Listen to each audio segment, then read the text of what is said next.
Hello price Lord. மீண்டும் உங்களை இந்த சத்தியசாட்சி நிகழ்ச்சிக்கு அன்போடு வரவேற்கிறோம். சவுண்ட் மேன் பீகார் மாநிலத்திலே கிட்டத்தட்ட 43 ஆண்டு காலம் மிக வல்லமையான, அநேகருக்கு சவாலான, குறிப்பாக ஊழியர்களுக்கு, அரசாங்கத்திற்கு மற்றும் மக்களிடையே மிகப்பெரிய ஒரு விழிப்புணர்வை ஏற்படுத்தும் பிரசங்கங்கள், இப்படி சொல்லிக்கொண்டே போகலாம் அவருடைய ஊழியங்களை குறித்து. அகஸ்டின் ஜெபக்குமார் அவர்களை தான் இன்றைக்கு நம்முடைய சத்தியசாட்சி நிகழ்ச்சியில் நாம் சந்திக்க இருக்கிறோம். வாங்க நம்ம நிகழ்ச்சிக்குள்ள போகலாம். சத்தியம் தொலைக்காட்சியின் சத்தியசாட்சி நிகழ்ச்சிக்கு உங்களை அன்போடு வரவேற்கிறோம். குடும்பமாய் உங்களை சந்திப்பது ரொம்பவே சந்தோஷம். பல நாள் கனவும் கூட சொல்லலாம். என்னுடைய சின்ன வயதிலிருந்தே ஸ்டேஜ்ல நிறைய செய்திகளை கேட்ட அனுபவம் உண்டு. ஆனாலும் இப்படி பக்கத்துல உட்கார்ந்து உங்களுடைய வாழ்க்கை அனுபவத்தை தெரிஞ்சு கொள்வதில் ரொம்பவே சந்தோஷமா இருக்கேன். என்னை விட அவங்க ரொம்ப சந்தோஷமா இருப்பாங்க, ரொம்ப ஈகரா இருப்பாங்கன்னு சொல்லி நான் விசுவாசிக்கிறேன். Uncle, how do you feel? உங்களுக்கு உங்களுடைய வயது 69, எப்படி ஃபீல் பண்ண? உண்மையாக சொல்லப்போனா இன்னும் இன்னைக்கு தான் ஆண்டவர் என்னை அழைத்து பீகாருக்கு அனுப்பினது போல எப்பொழுதும் அதே ஃப்ரெஷ்னஸோட, அதே புத்துணர்ச்சியோடு கூட காணப்படுவதற்கு உள்ளேயும் வெளியையும் சரீரத்திலையுமே நான் உணர்கிறேன்.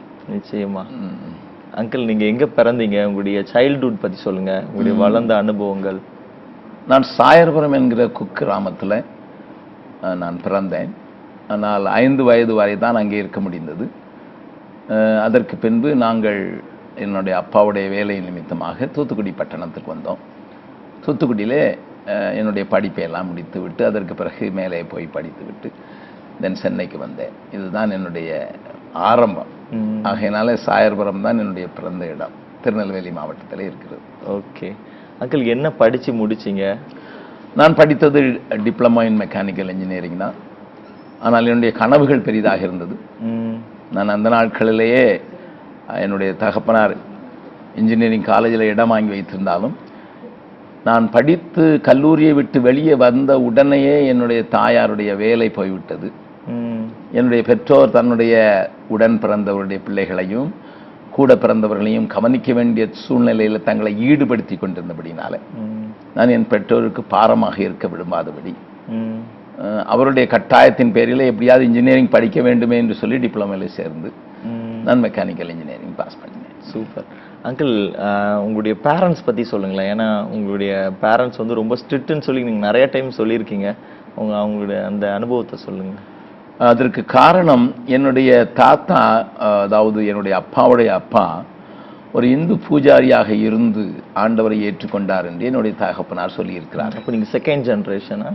Third generation. அவர்கள் ஒரு மிஷினரியை அடித்து அவர்கள் பைத்தியமாகி பின்பு இயேசு அவர்களுக்கு தரிசனமாகி அதன் மூலம் ஆண்டவர்கள் வந்ததுனால அவர்களுக்கு ஒரு ஐராக்கியம் ஆரம்பத்தில் இருந்திருக்கிறது.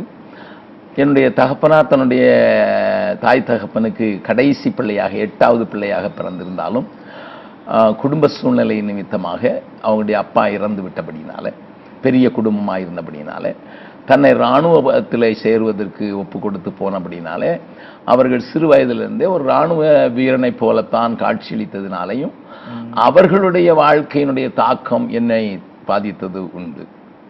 என்னுடைய தாயும் ஒரு ஹெட்மாஸ்டருடைய பிள்ளையாக வளர்ந்திருந்தபடினாலே செல்வம் குளித்திருந்தாலும் என்னுடைய அம்மாவுடைய அப்பாவுடைய வாழ்க்கையின் நிலைகள் சரியில்லாமல் இருந்ததினாலே செல்வத்தை எல்லாம் இழந்து பில்லி சூனியங்களினால் பாதிக்கப்பட்டு அவர்கள் தரித்திரராக பின்னதாக மாறினாலும் தான் கடைபிடித்து வந்த ஒழுங்கையும் பஞ்சுவாலிட்டி என்று சொல்கிற நேரத்தை காப்பாற்றுவதிலும் அவர்கள் தவறினதாக நான் பார்க்கவில்லை.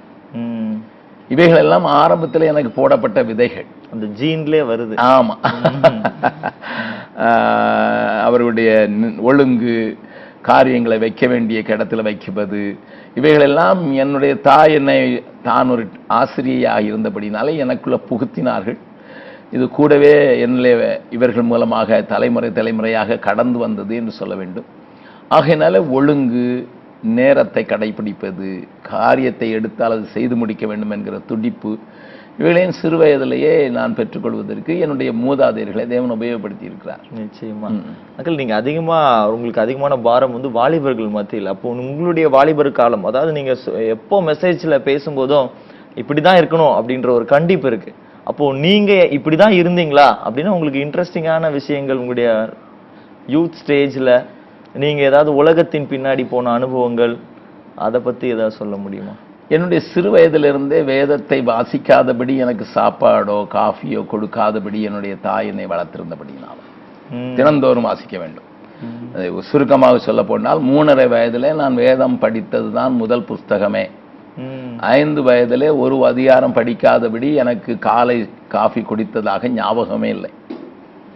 குறிப்பாக சொல்ல போனால் ஒரு தடவை நான் 7ஆம் வகுப்பு படித்து கொண்டிருந்த போது எனக்கு உடலெல்லாம் அம்மை நோய் வந்து விட்டது. என்னை ஒரு வாழை இலையிலே படுக்க வைத்திருந்தார்கள்.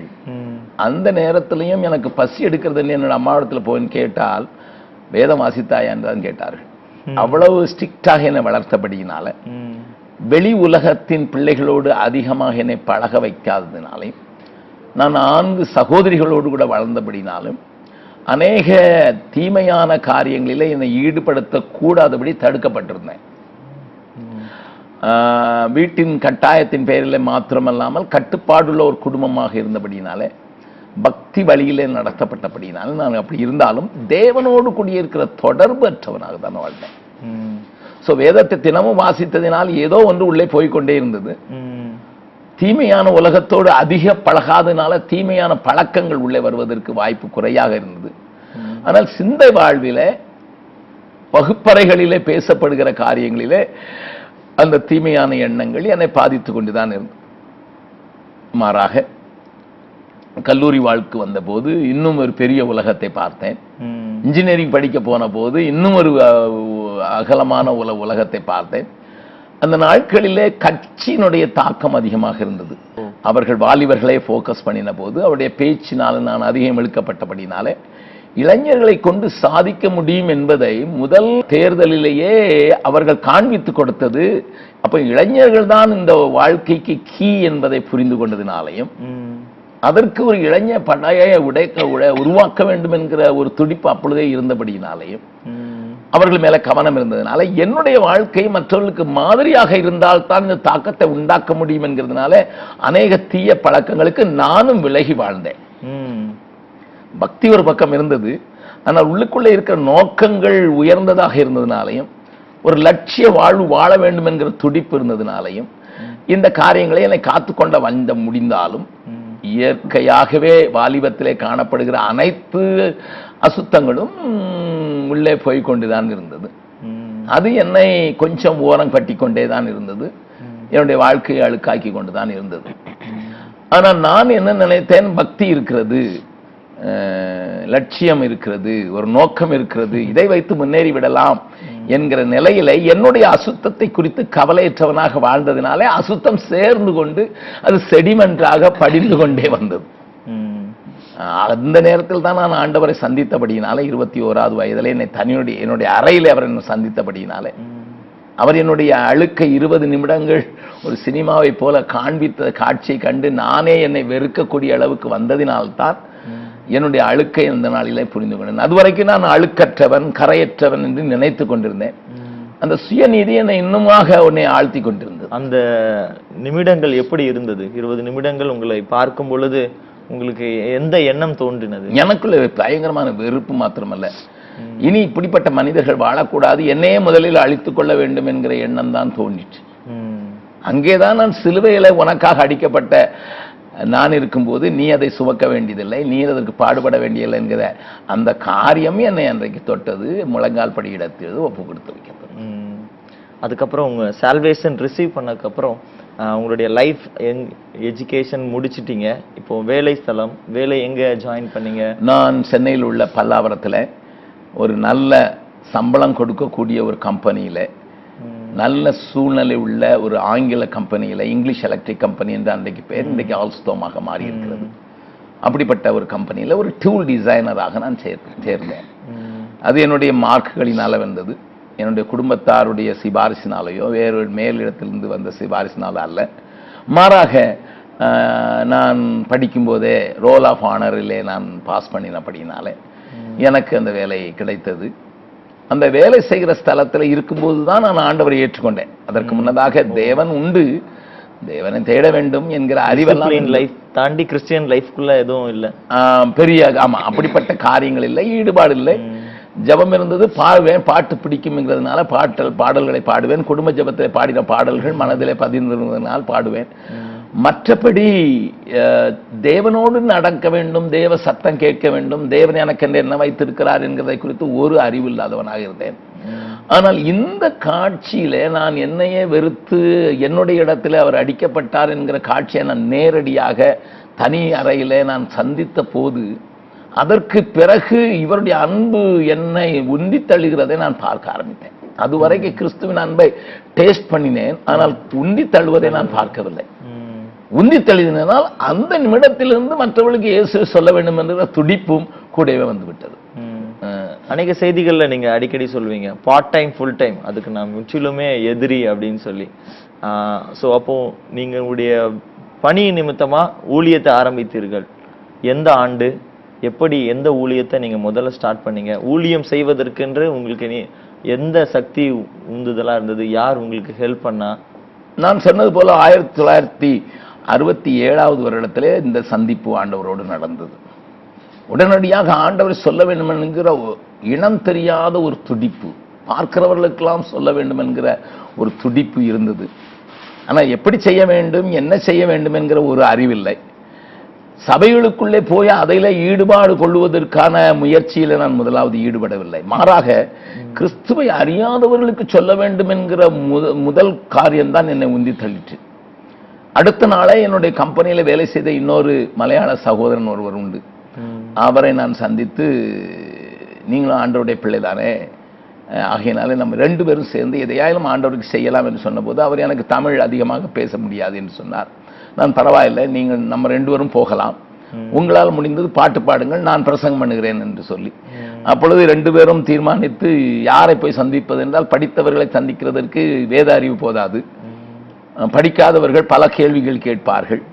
ஆகையினாலே நம்ம போகக்கூடிய இடம் ஒரு சிறு பிள்ளைகளாக இருந்தால் நலமா இருக்கும் என்று சொல்லி இப்படி நாங்களே தீர்மானித்து கொண்டு, ஆமா ஆமா சேஃப் சோன்ல போய் நம்மளை தாக்காதவர், கேள்வி கேட்காதவர்கள், நமக்கு கீழ்ப்படியக்கூடியவர்களை சந்திக்கலாம் என்று சொல்லி யோசித்த போது அவர் சொன்னார், நான் வேலை செய்கிற கம்பெனியிலிருந்து சில கிலோமீட்டர் தூரத்திலேயே சென்னை விமான நிலையத்திற்கு எதிர்த்தால் போல் இருக்கிற திருசூலம் என்கிற 3 மலைகளுக்கு நடுவில் இருக்கிற தொழிலாளிகள் இருக்கிறார்கள், கல்வடைக்கிறவர்கள் இருக்கிறார்கள், அவளுக்கு பிள்ளைகள் இருக்கிறார்கள், நாம் வேண்டுமென்றால் அங்கே போகலாம் என்று சொன்னபோது நாங்கள் 2 பேரும் முதலாவது அங்கே கடந்து செல்கிறோம். அங்கே சொல்லி அவர் பாடலை சொல்லிக் கொடுத்தார், ஒரு சின்ன பாடலை சொல்லிக் கொடுத்தார். நான் அந்த பிள்ளைகளுக்கு ஒரு புஸ்தகத்தை வைத்து கதை சொல்ல ஆரம்பிக்கிறேன். அன்றைக்கு முதல் நாளிலேயே எங்களுக்கு 200 பிள்ளைகள் வந்து விட்டார்கள். ஏனென்றால் அந்த பிள்ளைகள் அன்பை தேடி இருக்கிறார்கள், அவர்களை கவனிப்பார்கள். எப்படி கேதர் பண்ணீங்க அவங்கள? நாங்க போய் வாங்க வாங்க வாங்க தம்பி வாங்க, நாங்க உங்களுக்கு பாட்டு சொல்லி கொடுக்க போறோம், உங்களுக்கு கதை சொல்ல போறோம்னு சொன்னோன்னே அவர்களை இதுவரைக்கும் வாங்க என்று கூப்பிட்டதுக்கு யாருமே இல்லாமல் அம்மா அப்பா கல்வடைக்கிறவர்கள், பகல் முழுவதும் வேலை செய்துவிட்டு ராத்திரியில குடித்து விட்டு தூங்குகிறவர்கள். ஆகையினால் அந்த பிள்ளைகளுக்கு எங்களுடைய அன்பின் வார்த்தைகளை இழுக்கும் சக்தியாய் மாறிவிட்டது. அது 200 பிள்ளைகளை சேர்த்தது எங்களுக்கு முதலாவது ஆச்சரியம். இரண்டாவது ஆச்சரியம், அந்த பிள்ளைகள் எல்லாவற்றையும் நாங்கள் சொன்ன அனைத்தையும் உன்னிப்பாக கேட்டது மாத்திரமல்ல, இந்த இயேசு இல்லாமல் அவருடைய ஜீவ புஸ்தகத்தில் உன் பேர் இருக்காது என்று சொன்னபோது சில பிள்ளைகள் கண்ணீரோடு ஒப்பு கொடுத்த காட்சி என்னை இன்றைக்கு வரைக்கும் அசைத்து கொண்டுதான் இருக்கிறது. அந்த பிள்ளைகளுடைய ஏக்கம், அவர்களுக்கும் ஆண்டவர் கிடைக்க முடியும் என்கிற அந்த தாக்கம் என்னை உந்தி தள்ளினது, என்னுடைய சகோதரனையும் உந்தி தள்ளினது. 2 பேருமாக சேர்ந்து இனி வாரம் இது செய்ய வேண்டும், இதே போல பல இடங்களிலே நாம் ஆரம்பிக்க வேண்டும் என்று அங்கேயே தீர்மானித்துக் கொண்டு நிற்கிற நேரத்தில் தான் ஒரு பிள்ளை வந்து என்னிடத்தில் கேட்கிறார், அண்ணன் நீங்க அங்கிள் எங்க வீட்டுக்கு வந்து எங்க அம்மாவுக்கு ஜெபம் பண்றீங்களா என்று கேட்கிறார். ஏனென்றால் அது வரைக்கும் நாங்கள் அதை பாதி காரியங்களில் ஈடுபட்டவர்கள் அல்ல. நான் வளர்ந்தது ஹை ஆங்கிலிக்கன் சபை, ஆகையினால பிசாசு துரத்தியோ அல்லது வியாதிக்கு சுகம் பண்ணியோ நான் பார்த்ததில்லை. அப்படிப்பட்ட நிலையில் தான் அவள் கூப்பிடும் போது என்ன செய்கிறது என்று கேட்டோம். அவளுக்கு பிசாசு பிடித்திருக்கு, நெஞ்சை கீறி கொண்டு அழுகிறாள், நீங்க வந்து ஜெபம் பண்ணுங்க என்று சொல்லி கெஞ்சின போது நான் என் நண்பரை பார்த்தேன். அவர் சொன்னார், நான் மலையாளி, எனக்கு தமிழ் விளங்காது, நான் வரவில்லைன்னு சொல்கிறார். இவளோ என்னை பார்த்து எனக்கு பிரசங்கம் பண்ண ஆரம்பித்து விட்டாள். நீங்கள் தான் சொன்னீர்கள் இயேசு சுகமாக்க முடியும், இயேசு உயிரோடு இருக்கிறார், ஏன் வந்து ஜெபிக்கக்கூடாது, ஏன் பயப்படுகிறீர்கள் என்றெல்லாம் கேட்க ஆரம்பித்து விட்டாள். ஆகையினாலே நான் சமாளிப்பதற்காக அடுத்த வாரம் தான் வரப்போகிறோமே, அடுத்த வாரம் பார்த்து கொள்ளலாம் என்று சொன்னபோது அவள் உடனடியாக கையை பிடித்து கொண்டு எங்கள் அம்மா அடுத்த வாரம் வரை உயிரோடு இல்லை என்றால் என்ன செய்வீர்கள்? அது என்னை தட்டி எழுப்பின ஒரு பெரிய கேள்வி. Even I cannot stay for an week என்கிற காரியம். அவள் என் கையை பிடித்து கொண்டால், நான் இவர் கையை பிடித்து கொண்டு நாங்கள் ஒரு இருளான நேரத்தில் போகிறோம். ஒரு குடிசைக்குள்ளே என்னை கொண்டு போகிறாள். அங்கே தாய் அழுது கொண்டிருக்கிற சத்தம் மாத்திரம் கேட்கிறது, அலறி கொண்டிருக்கிற சத்தம் கேட்கிறது. உள்ளே குடிசைகளுக்குள்ளே ஒரு விளக்கும் இல்லை, ஒரு விளக்கு எரிந்து கொண்டிருந்தால் புகை, மொபைல் ஆயில் போட்டு அந்த ஒரு பாட்டிலில் அவர்கள் ஏற்றிருந்தார்கள். அதனால் ஒன்றும் எனக்கு தெரியவில்லை. அந்த குடிசையின் வாசல் ஒரு மீட்டர் தான் இருக்கும், 3.5 அடி இருக்கும். ஆகையினால குனிந்து தான் போக வேண்டிய சூழ்நிலை ஏற்பட்ட போது நான் குனிந்து போனேன். அவர் என்னுடைய நண்பர் என்னை விட உயரமாக இருந்தபடினால் அவர் வெளியே நின்று விட்டார். ஆக நான் உள்ளே போன போது எனக்கு ஒன்றுமே தெரியவில்லை. இந்த பிள்ளை என் கையை பிடித்திருந்தவள் நேரம் அவங்க அம்மா மேல கொண்டு கையை வைத்து விட்டார். பயத்தின் மிகுதியினாலே அன்றைக்கு இயேசுவே என்றேன். அந்த அம்மாவுக்குள்ள இருந்த பிசாசு போய்விட்டது. அதுதான் இயேசுவின் நாமத்தில் இவ்வளவு வல்லமை இருக்கிறது என்பதை அன்றைக்கு உணர முடியாத முதல் சந்தர்ப்பம். அதான் ஃபர்ஸ்ட் ஃப்ரூட் நம்ம மினிஸ்ட்ரி. ஆமா, ஃபர்ஸ்ட் ஃப்ரூட் என்று இந்த பிள்ளைகளை சொல்ல வேண்டும், ஃபர்ஸ்ட் என்கவுண்டர் என்று சொல்ல வேண்டும் என்றால் அதுதான் நான் சந்தித்த முதலாவது இயேசுவின் நாமத்திலே இவைகள் நடக்க முடியும் என்கிற உறுதியை கொடுத்த முதல் சந்தர்ப்பம். அதற்கு பிறகு நாங்கள் வியாதியஸ்தர்களை தேடி போக வேண்டிய மாதிரி தள்ளிப்பட்டு விட்டோம். இப்படித்தான் அந்த ஊழிய ஆரம்பம் ஆயிடுச்சு. நடுவில் உங்களுடைய ஆங்கிலிக்கன் சபைகளை பத்தி சொன்னீங்க. உங்களுடைய அந்த சபைகளை சேர்ந்து ஏதோ மினிஸ்ட்ரியில ஈடுபடுறது, அப்படிப்பட்ட சம்பவங்கள் உங்களுக்கு ஏதாவது கற்றுக் கொடுத்துருக்குறாங்களா சபைகள் உங்களுக்கு? நான் இருந்த சபை ஆரம்ப கால சபை அது ஒரு குதிரை லாயத்திலே தான் நடத்தப்பட்டு கொண்டிருந்தது. நான் அங்கே போய் கொண்டிருந்தது. பல்லாவரத்தில் இருந்த சிஎஸ்எஸ் சபை ஒரு மிலிட்டரி குதிரை லாயத்திலே நடந்து கொண்டிருந்தது. ஆகையினாலே ஒரு பெரிய வெல் ஆர்கனைஸ்டாக இல்லை அந்த நாட்களிலே. ஒருவேளை நான் என்னுடைய வளர்ந்த தூத்துக்குடியிலே பார்த்த அநேக காரியங்கள் வெல் ஆர்கனைஸ்டாக இருந்தது. அந்த நாட்களிலே நான் கொயரில் இருக்கிறதை விரும்பவில்லை.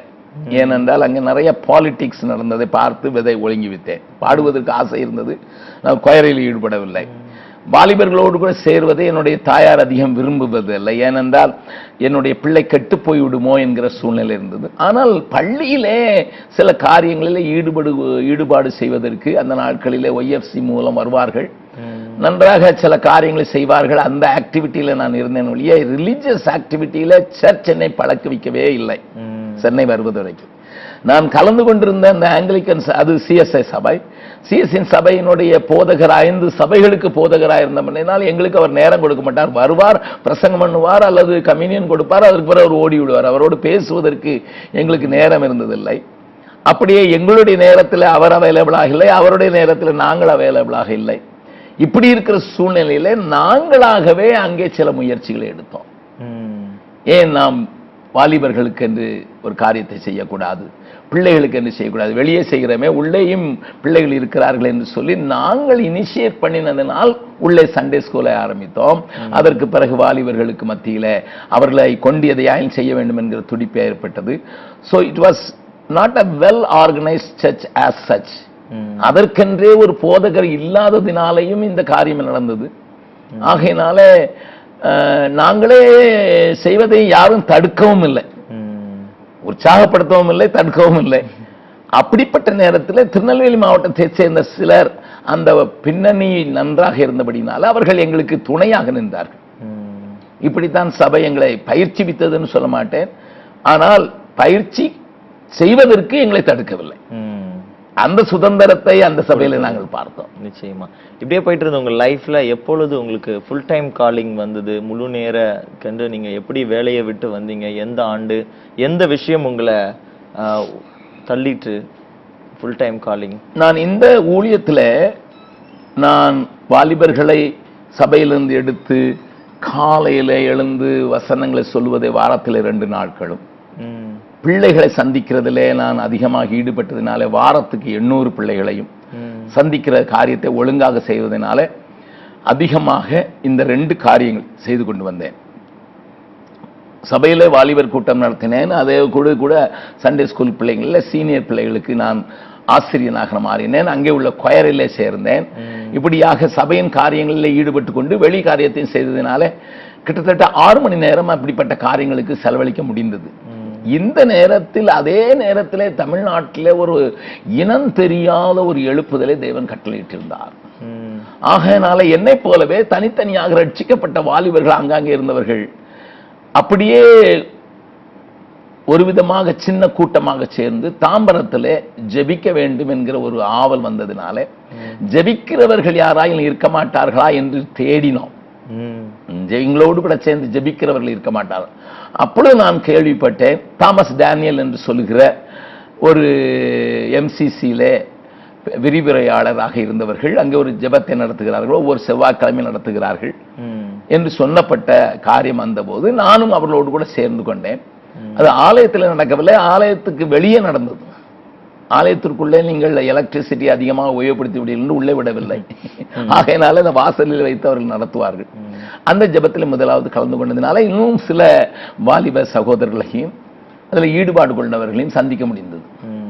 அதற்கு பின்பு அங்கே அந்த சபையில் அந்த கூட்டத்தில் இருந்த சிலர் நாம் ஏன் இரவு முழுவதும் ஜெபிக்க கூடாது என்று சொல்லி, அப்போ எல்லாருக்கும் வசதியா இருக்கிறது, வெள்ளி இரவு முழுவதும் ஜெபிப்பது நலமா இருக்குமே என்று சொல்லி அதிலே ஒரு சின்ன தலைவர் இருந்தார், திருத்துவதாஸ் என்று செக்ரட்டரியேட்ல ஒர்க் பண்ணினவர்.